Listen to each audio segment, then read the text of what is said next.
America और Iran के बीच युद्ध खत्म करने को लेकर समझौता करीब बताया जा रहा है, लेकिन ड्राफ्ट की शर्तों ने नई बहस छेड़ दी है।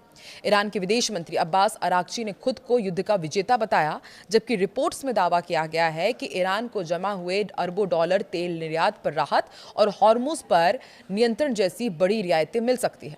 तो अब होने क्या वाला है? समझौता होगा या नहीं होगा? 3 महीने से चल रहे अमेरिका ईरान युद्ध को खत्म करने के लिए समझौता हो भी पाएगा या नहीं, ये तो आने वाला समय ही बताएगा। नमस्कार, मैं हूं आकांक्षा और आप देख रहे हैं न्यूज़ 18 का डिजिटल प्लेटफॉर्म। तो देखिए, माना जा रहा है कि दोनों ही पक्ष सहमत हो गए हैं, लेकिन इस डील की संभावित शर्तों ने नया विवाद खड़ा कर दिया है। एक तरफ अमेरिका का कहना है कि दोनों पक्ष समझौते के ड्राफ्ट पर सहमत हो चुके हैं और आने वाले दिनों में शुरुआती समझौते पर हस्ताक्षर भी हो सकते हैं। वहीं दूसरी तरफ ईरान के विदेश मंत्री अब्बास अराक्ची ने दावा किया है कि अमेरिका के साथ युद्ध में ईरान विजेता बनकर उभरा है। यही बयान इस पूरी डील की दिशा पर सवाल खड़े कर रहा है, क्योंकि जिन शर्तों की चर्चा सामने आ रही है उनमें ईरान को कई बड़ी राहतें मिलती दिखाई दे रही हैं, जबकि अमेरिका को मुख्य तौर पर हॉर्मुज खुलवाने का फायदा मिलता नजर आ रहा है। अब इस प्रस्तावित समझौते में क्या कुछ है वो भी आपको बताते हैं। देखिए, रिपोर्ट के मुताबिक बातचीत से जुड़े विभिन्न सूत्रों ने कहा है कि प्रस्तावित समझौता ज्ञापन यानी कि एमओयू के तहत ईरान हॉर्मुज को फिर से खोलेगा और इसके बदले अमेरिका ईरान की फ्रीज हुई अरबों डॉलर की संपत्ति रिलीज करने की प्रक्रिया शुरू कर सकता है। साथ ही ईरानी तेल निर्यात पर लगे कुछ प्रतिबंधों में भी राहत दी जा सकती है। हालांकि अमेरिका के अधिकारी ये दावा कर रहे हैं कि समझौता ईरान के परमाणु कार्यक्रम को खत्म करने की दिशा में आगे बढ़ेगा। इसके तहत उच्च स्तर पर एनरिच्ड यूरेनियम भंडार को नष्ट करने में, हटाने में या फिर उसकी निरीक्षण व्यवस्था लागू करने की बात कही गई है। लेकिन अराक्ची ने साफ कर दिया है कि ईरान अपने परमाणु कार्यक्रम को खत्म करने के लिए तैयार नहीं है। उनका कहना है कि ईरान की पसंदीदा व्यवस्था केवल यूरेनियम को कम समृद्ध स्तर पर लाना है, पूरी तरह खत्म करना नहीं। ईरान के विदेश मंत्री ने सरकारी टीवी पर कहा कि हॉर्मुज में यातायात पर ईरान और ओमान का नियंत्रण बना रहेगा। हॉर्मुज पर हमारी तलवार हमेशा लटकी रहेगी। गौरतलब है कि युद्ध से पहले दुनिया के करीब 20% तेल और गैस की आपूर्ति इसी रास्ते से होती थी। फरवरी में जब से अमेरिका और इजराइल के बीच और ईरान के साथ यहाँ पर विवाद हुआ है, उसके बाद से इस मार्ग को बंद कर दिया गया था। शनिवार को ईरानी मीडिया ने खबर दी कि सीरिक बंदरगाह और केशम द्वीप के आसपास धमाकों जैसी आवाजें सुनी गई हैं। स्थानीय अधिकारियों के मुताबिक ये ईरानी बलों की चेतावनी फायरिंग हो सकती थी, जो बिना अनुमति हॉर्मुज पार करने की कोशिश कर रहे थे और इन जहाजों को रोकने के लिए की गई थी। इसी बीच एक रिपोर्ट में यह भी दावा किया गया है कि संयुक्त अरब अमीरात ने ईरान के लिए 10 से 20 अरब डॉलर तक की राशि जारी करने पर सहमति जताई है। कुछ सूत्रों ने कहा है कि 3 अरब डॉलर की पहली किश्त भी उपलब्ध करा दी गई है। हालांकि यूएई के विदेश मंत्रालय ने इन खबरों को खंडित बताया है। मंत्रालय के बयान में जारी करते हुए कहा गया कि ईरान की कोई फ्रीज हुई रकम ना तो जारी की गई है और ना ही ट्रांसफर कराई गई है। मंत्रालय ने इन दावों को पूरी तरह झूठा और बेबुनियाद बताया। पाकिस्तान के विदेश मंत्री इशाक डार ने मिस्र के विदेश मंत्री बद्र अब्देल अत्ती से फोन पर बातचीत की, अमेरिका ईरान वार्ता और क्षेत्रीय तनाव पर चर्चा की। पाकिस्तान के विदेश मंत्रालय के मुताबिक दोनों नेताओं ने उम्मीद जताई कि अमेरिका और ईरान के बीच चल रही बातचीत का जल्द सकारात्मक और रचनात्मक परिणाम निकलेगा। मंत्रालय ने बताया कि इससे पहले इशाक डार स्विट्जरलैंड के विदेश मंत्री इग्जेनियो कैसिस से भी इस मुद्दे पर बातचीत कर चुके हैं और रिपोर्टों के अनुसार पाकिस्तान इस पूरे वार्ता प्रयास में प्रमुख मध्यस्थ की भूमिका निभा रहा है। अमेरिका से संभावित समझौते को लेकर ईरान ने कहा है कि दोनों देश डील के पहले से कहीं ज्यादा करीब पहुंच चुके हैं। ईरानी विदेश मंत्री ने भी कहा है कि उन्होंने ये बताया कि मीडिया से उन्होंने अपील की है कि समझौते की शर्तों को लेकर आप अभी किसी भी तरह के कयास ना लगाएं।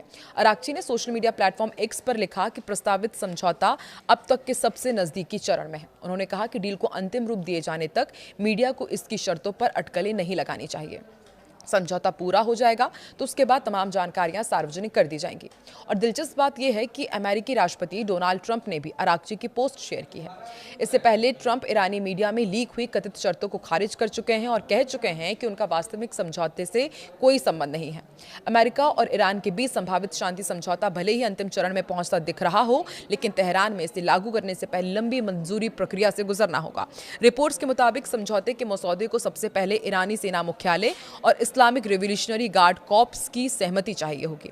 इसके बाद संसद और राजनीतिक नेतृत्व इसकी समीक्षा करेंगे। अंतिम फैसला ईरान के सर्वोच्च नेता अयातुल्लाह अली खामेनेई और राष्ट्र सुरक्षा से जुड़े टॉप लीडर्स के हाथ में होगा।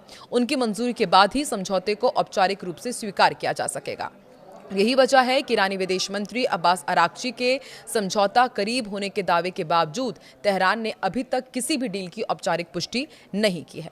अमेरिका से तनाव के बीच ईरान ने कहा है कि वो कभी परमाणु हथियार नहीं बनाएगा। ईरानी सेना के वरिष्ठ अधिकारी ने कहा है कि तेहरान का परमाणु बम बनाने का कोई इरादा नहीं है। ये भी कहा जा रहा है कि हॉर्मुज पर ईरान का फुल कंट्रोल रहेगा और वहां उनकी सैन्य मौजूदगी प्रभावी बनी रहेगी। दावा किया जा रहा है कि हॉर्मुज में आने जाने वाले जहाजों पर ईरान की नजर है। साथ ही देश की सेना हाई अलर्ट पर है, किसी भी स्थिति से निपटने के लिए तैयार है। वहीं अमेरिका ने ईरान के उस दावे को खारिज कर दिया जिसमें कहा गया था कि संभावित समझौते के तहत उसके फ्रीज्ड फंड जारी किए जाएंगे। उपराष्ट्रपति जेडी वेंस ने साफ कर दिया है कि सिर्फ समझौते पर हस्ताक्षर करने या बातचीत में शामिल होने के बदले ईरान को कोई पैसा नहीं दिया जाएगा।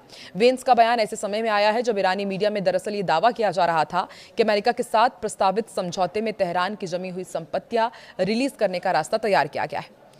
अमेरिकी उपराष्ट्रपति ने कहा कि ईरान को आर्थिक फायदा तभी मिलेगा जब वो समझौते की शर्तों का पालन करेगा। उन्होंने ये भी दावा किया कि प्रस्तावित डील अमेरिका और उसके सहयोगी देशों की सुरक्षा चिंताओं को ध्यान में रखकर तैयार की गई है।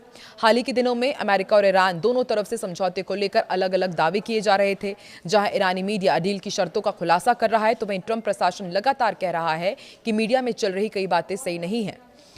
ईरान और अमेरिका के बीच प्रस्तावित समझौते के बावजूद दोनों देशों के बीच 3 बड़े विवादित मुद्दे अभी सुलझने बाकी हैं। ईरान की सरकारी समाचार एजेंसी के मुताबिक इन विषयों पर अगले 60 दिनों के दौरान अलग से बातचीत होगी। रिपोर्ट के अनुसार लंबित मुद्दों में ईरान के शांतिपूर्ण परमाणु कार्यक्रम को जारी रखना, अमेरिकी प्रतिबंधों को हटाना और युद्ध व संघर्ष से हुए नुकसान की भरपाई के लिए मुआवजा तंत्र तैयार करना शामिल है। रिपोर्ट में कहा गया, मौजूदा समझौता ज्ञापन में इन तीनों मुद्दों का अंतिम समाधान शामिल नहीं है, इसलिए दोनों पक्ष अगले 2 महीने में वार्ता जारी रखेंगे और इन मामलों पर सहमति बनाने की कोशिश करेंगे। आपको क्या लगता है, बहुत जल्द क्या अब ईरान और अमेरिका के बीच पीस डील साइन हो जाएगी? कहा जा रहा है कि कभी भी दोनों देश शांति समझौते पर हस्ताक्षर कर सकते हैं, लेकिन इन शांति समझौते में हस्ताक्षर के बाद भी क्या अमेरिका और ईरान के बीच इसी तरह हमले होते रहेंगे? क्योंकि हमने देखा कि सीज फायर के बाद भी दोनों देश एक दूसरे पर अटैक कर रहे थे आत्मरक्षा का नाम देते हुए। आपको क्या लगता है, कमेंट सेक्शन में जरूर बताएं।